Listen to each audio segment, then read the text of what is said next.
Hi everybody, welcome and welcome back to my channel. Today I'm doing something fun.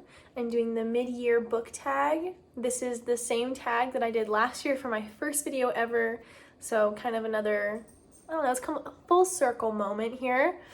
There's about 11 questions I think for this tag. And yeah, I'm gonna get right into it. So this year for my Goodreads goal, I wanted to read 50 books. I was thinking about doing 52, like one book a week. But even 50, I'm currently at 26 books. That's like 3 books ahead of the goal since it's not quite the end of June yet. Super happy with that. I've been reading a lot for me. Like usually at this point of the year, I feel like I'm only at like 20 books usually. I'm at 26. And a lot of the books that I've been reading are very long. So I'm really happy with my reading year. I've been reading a lot of physical books that are already on my personal TBR at home. TBR cart right here. As well as Kindle books because of I've been using the Libby app a lot this year, and I've been really enjoying that, and I read really fast on my Kindle compared to just like a physical book. But yeah, I'm gonna start with question 1. Is the best book that you've read so far in 2023? I could not choose. I have 2. One is A Storm of Swords by George R.R. Martin. This is book 3 in the A Song of Ice and Fire Game of Thrones series. It is the longest one so far. I think it was like 1,300 pages or something, 1,200 pages. It took me probably 3 or 4 weeks to get through this one, but it was so worth it. I can't say too much about it because I don't want to be spoilery, but it was the most action-packed of the book so far. It followed a lot of really important characters, like a lot of really important characters' POVs were in this one, and there was quite a few shocking moments and really huge developments, and I just loved it. It was super entertaining, and it like fully secured how invested I am in this series. Like I am fully invested at this point. So that is one of the best books.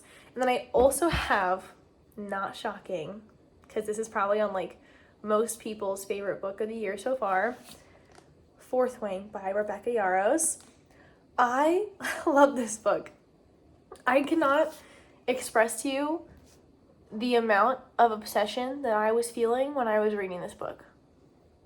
I just loved it. It has dragons, it's enemies to lovers, it has a military fantasy school.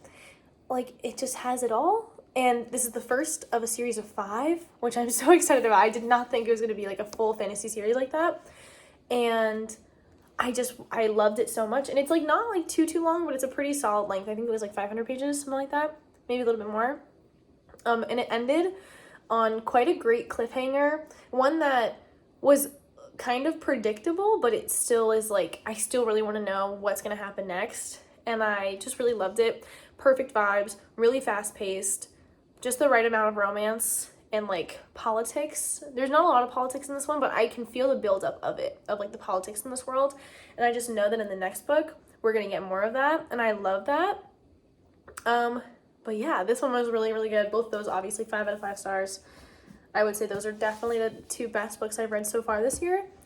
Next is best sequel you've read so far in 2023. A Storm of Swords. I'm not going to go into detail. I just talked about this. This is book 3, so it is technically a sequel. The best one I've read so far. A close runner-up would be Fruits Baskets number 6, I think. Really good. Then we have a new release you haven't read yet but really want to. I have The Adventures of Amina El-Sarafi by Shirin Chakraborty. She's the one that wrote the Davabad trilogy, like City of Brass. I love that series. I read that maybe in 2020, 2021, something like that. I loved it. And this one is about a woman pirate, and that's all I really know about it. But I love her writing, I love her world building, so I just feel like it's going to be a lot of fun. Yeah, I really want to get to this one. The next is most anticipated release for the second half of the year, and that would be Iron Flame by Rebecca Yarros. That's the sequel to Fourth Wing. Comes out in November. I feel so blessed that we get to have 2 books from the series in 1 year. Because I really feel like I can't wait. Like, the fact that I have to wait till November is already hard enough. Because I'm so used to reading series that have like already been out. Like, I'm really good at like reading a series that's completed and binging it. But this one's not out yet, so I'm just so excited for the next one to come out. And yeah. Biggest surprise. I don't have the physical copy. My dog's here. Hi, Cora. I don't have the physical copy because I read it on my Kindle. But it's called The Smell of Other People's Houses by Bonnie Sue Hitchcock. This is a book that I've literally never seen anywhere.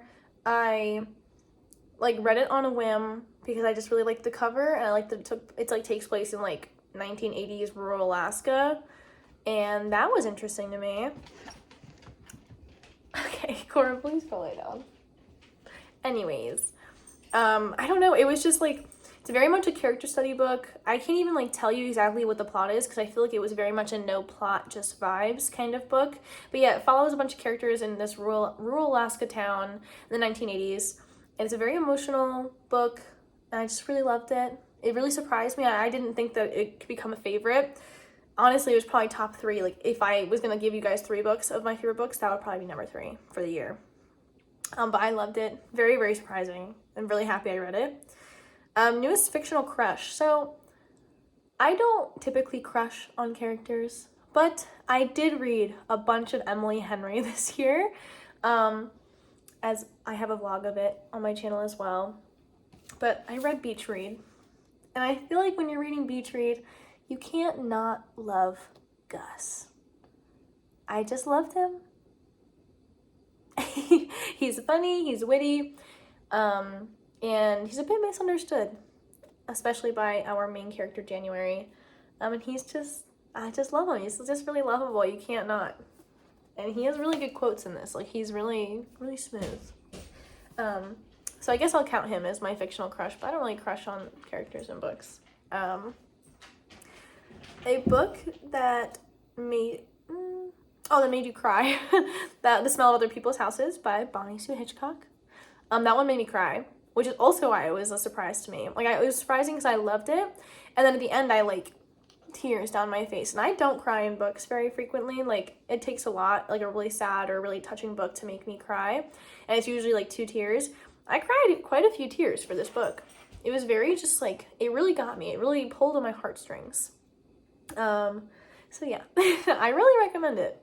I want people to talk about it, so if it sounds like you might be interested, it's like a historical fiction. It's really good.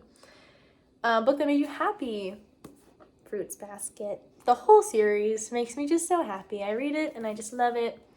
I love the characters. I love the relationships. I love the little fantasy element of it. It is just such a cute, happy book.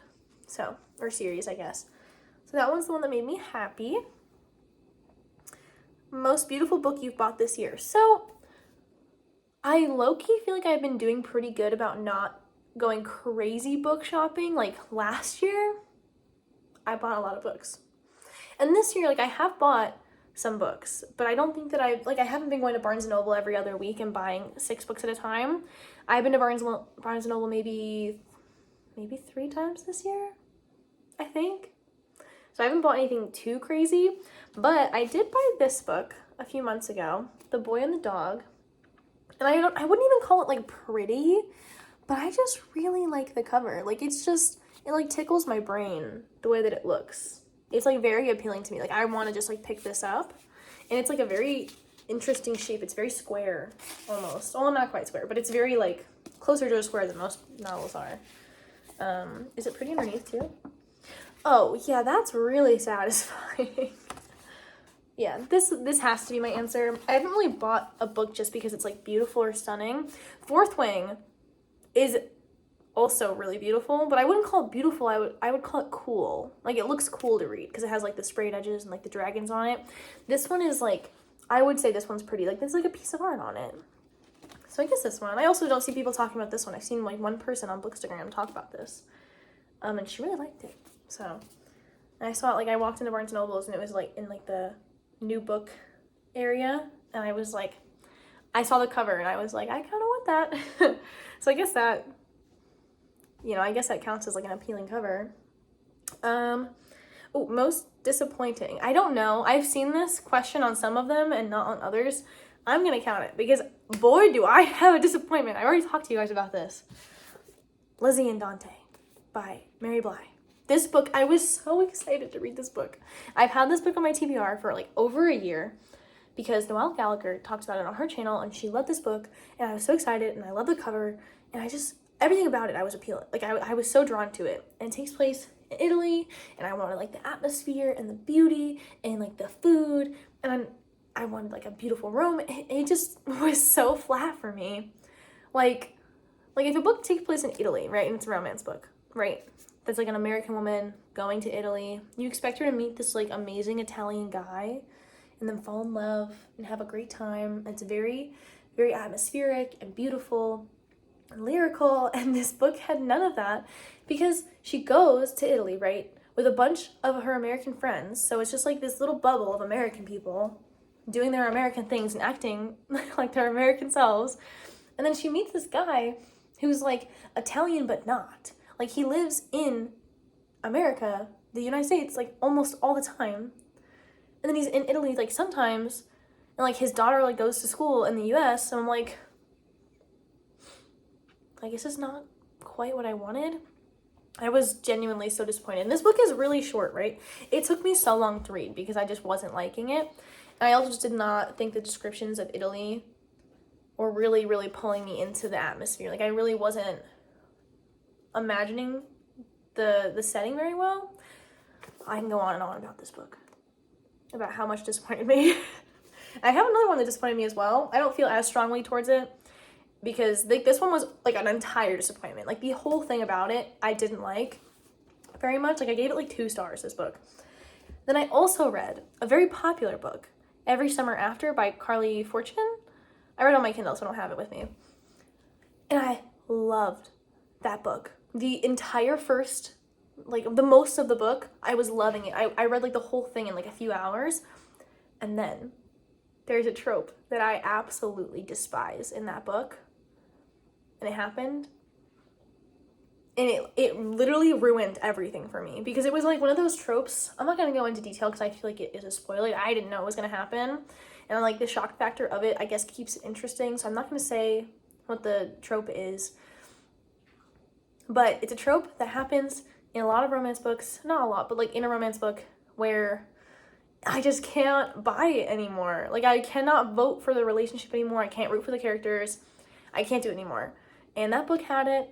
And like, it literally went from a 5-star down to a 2-star because of that one thing. And I was like heartbroken because I was loving that book so much. And then I couldn't love it anymore because of that thing. So those are my biggest disappointments. Both of them were romances that I had really high hopes for. Especially because I don't always love romance. Like, it's really hard for me to love any type of romance novel. Whether it's like smut romance, rom-com, whatever, dark romance. It's hard for me to love them. It's just not my genre, and I really had high hopes for these ones. But yeah, I can rant about that for a minute. I will stop now, though. It's fine. I'm over it. All right. Oh, what books do I still need to read this year? I have 3 that I chose. These are all of these books are on my TBR, and they've been on my TBR for a minute. So I need to read all of these technically, but I picked 3 that I really want to prioritize and like get to reading. 2 of them are because they're part of a series and I'm starting to forget, or I have forgotten already what happened. One is The Atlas Paradox by Olivia Blake. I really enjoyed the Atlas 6. A lot of my friends hate it. I really liked it. I read it last year. I bought the Atlas Paradox like the moment it came out, and I just haven't read it. It's just been on my shelf for a while. Oh, the inside's so nice. I didn't even know. That's nice. Maybe I'll read it now. But I really liked the Atlas 6, and I have high hopes for the Atlas Paradox, but, you know, just haven't gotten there. Really want to by the end of the year. I can't get this back in. Okay. I also really want to read Throne of Glass by Sarah J. Maas. So Throne of Glass was really popular years and years ago, like when I started watching BookTube when I was like 13. I'm 23. That was when this was popular. The series was still coming out. Like, it was like this huge thing. And I've had it since 2014. So I have the old cover, and then the new covers came out, and these are so much better. And I love these covers.